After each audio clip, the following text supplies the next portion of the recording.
obboleessi keenya waa gaarii nu yaadachiise kun akkuma beekamu obboleeyyan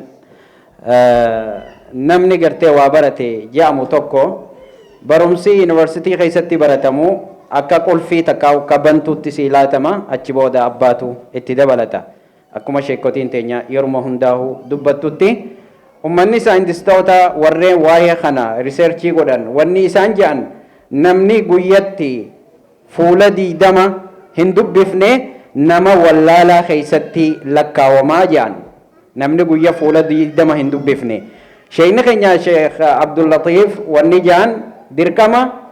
50 dubbisuudha qaba jedhanii dubbatanii namni itti yaadee waa'ee kana dubbisuun barbaachisa warreen nu bira dabran barumsaan warreen biyyoonni guddatan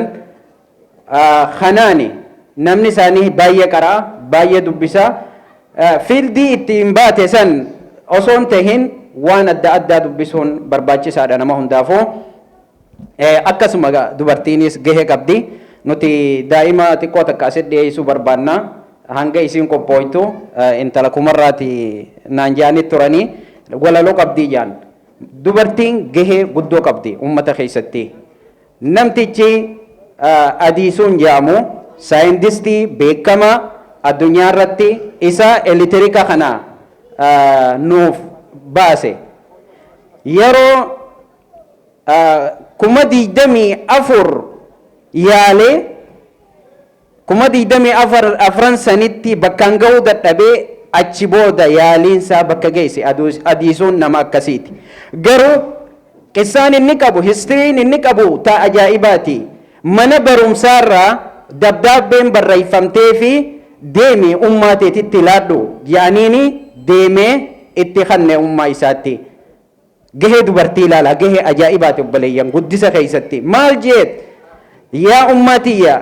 maaltu dabdaabbe irratti barruun jira jennaan inni qara'uun beeku yeroo san xiqqaadha dhageey jetteen ilma koo dabdaabbe irratti wanni barruu jiru ati nama abqarii jechuun nama hedduu gartee gaa sammuunsaa guddoodha nama gartee gaa shaatira jaaniin ummanni keenyaasi nama gartee gaa hedduu sammuu qabu ijoolleen ati wajjin keessa teessee barattu tun sadarkaateetii miti saniifuu ati manattiin si qaraasisa akkas ja'anii barreessanii jetteen garuu eega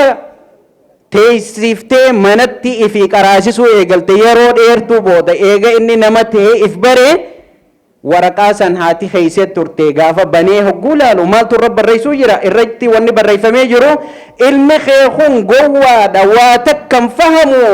akka lamada asitti nutti hin deebinee mana barumsaatti ja'aniiti irra barreessanii turan garuu isiin laal deebisaan isii maali ati nama shaatira sadarkaa ijoollee sanii oli ilma kiyya mana keessattiin si qaraasisaa taa'i jetteen arra kunoo saayintistii guddaa ta'ee argamee warri ifaa kanaa akka inni addunyaa guutuu ibsu kan godhe silaa nama islaamaa taate takkitti tanaanuu jannata nama seenaa mee intalti kumarraa sun eessa jirti hin dhufne itti aansuudhaan kan arraan tana asitti walitti nu qabe ittihaada طلاب أوروموتي يونيون أوروميا ستودنت إسجامو in Africa University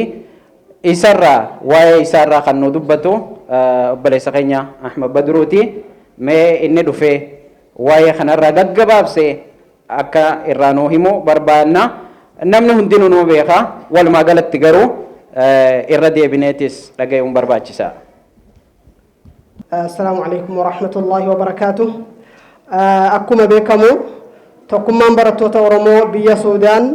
واني أرى يوكاو كاليسا يوكاو وقا كدن كدشان درا إيغالمينيتي وان أمري إيراك أبو لأيتشورا وان نما غرياس كيسا جرو في نما توكو لما يوتا إمبيكو مالي نما هدورا وان أنقفاتي يتشورا مالي وان أراتي ميتي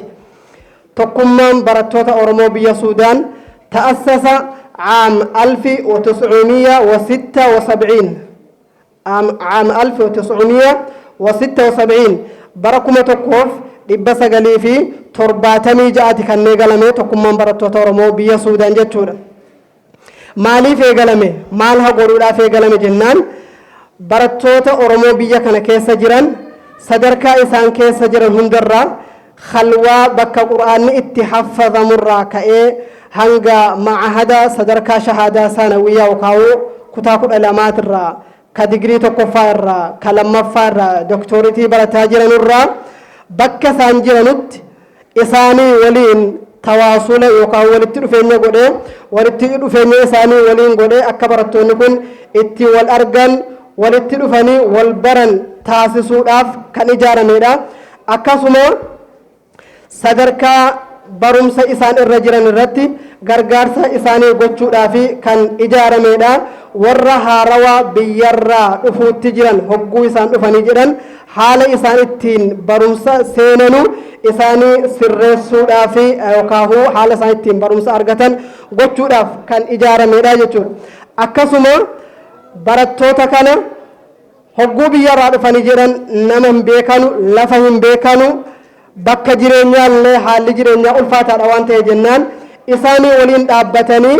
akka isaan bakka jireenyaa bakka qubatan haala ittiin barumsatti ga'an nama biyyarraa taqabbalamee dhufe yoo ta'e jedhee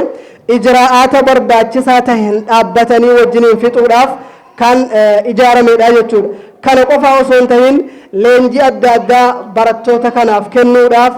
leenjii waa isaan barataa jiran irrattis ta'ee leenjii gosa biraadhaa ka idaaraas ta'ee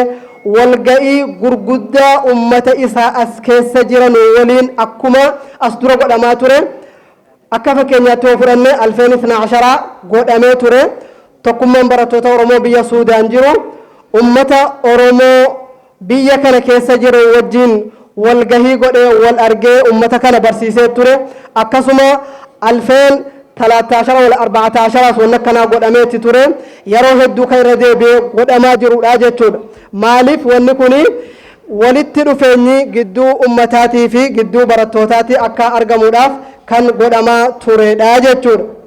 Kanaaf walumaa galatti tokkummaan barattoota Oromoo wanni inni ijaarameef barattoota isaatti yaaduu fi akka barattoonni ittiin barumsa argatan tolchuudhaaf ka ijaaramedha jechuudha. Wanni inni hojjetaa ture hanga irratti hojjetaa jiru tokkummaan barattoota Oromoo yeroo hedduu waggaa waggaarraa barattoota isaatiif waan barbaachisaa ta'een yeroo ayyaanni islaamaa ciid al-adhaan ciid al-fitriin dhufutti ramadaanni dhufutti barattootaa fi ummata walitti waamuudhaan yeroo lama yeroo sadii ramadaana keessa iftaara jamaacii gochuudhaan ummata isaa wal barsiisaa ture waan kana itti fufee barsiisaa hojjetaa jirudha jechuudha. Akkasuma yeroo ciid al-adhaan dhufee jedhee ummata isaa as keessa jiran barattoota as keessa jiran jechuun kamaatii qabanuuf akka isaan hin yaaddofne maatiin isaanii hin yaaddofnee fi isaanii waliin dhaabbachuudhaan waan ciid al-adhaadhaaf nama tokko barbaachisu gochuudhaan bira dhaabbataa kan turedha jechuudha. Kanaaf akkasuma sadarkaa waliigalaatti da'awaa waa'ee amantii islaamaatti ummata waamuu irratti kan ittiin dhaabbataa jirudha. Akkasuma afaan arabiffaatii fi afaan oromoodhaa akka inni gidduu ummata Oromoo biyya kana jiran keessatti babal'atu gochuu irratti kan ijaaramedha. Akkasuma rihlaa adda addaa bakkee bashannanaa adda addaa isaan geessuudhaan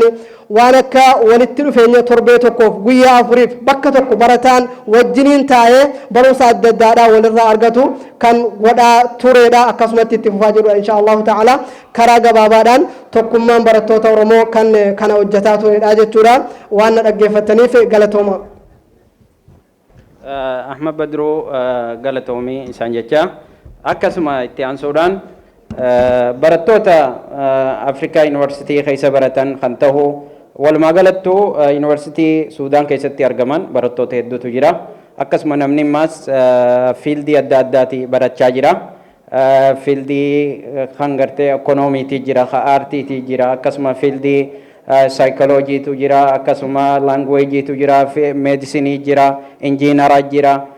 shari'aatu jira, edukeeshinii jira. Namoota fiildii adda addaatiin warreen gartee gaarraa asitti argaman ijoolleen teenya warreen asirraa eebbifamanii deeman akkanuma walgeenyee kana eebbifnee dabranis arra biyya keessatti gahee adda addaa shoora adda addaa taphachaa jiranii kan as keessaa bahan marraqamanii kan arraan tana imbaasii teenya keessaas hojjechaa jiran warra akka Maamad Tufaati, warra akka Najiibi, warra akka Jamaal Mahammadi kun hundinuu warrumaa gartee gaa Afrikaa Yuunivarsiitii irraa bahan yuunivarsiitii adda addaa irraa kan bahan kana fakkaata. Itti aansuudhaan mee ammas jecha takkaahuu jecha gabaabaa itti gaafatamaa yeroo ammaatiif hoogganaa jiru dhaabbata keenya kana obbo Bashiir gamada dhufanii haasawa nuu dabarsan.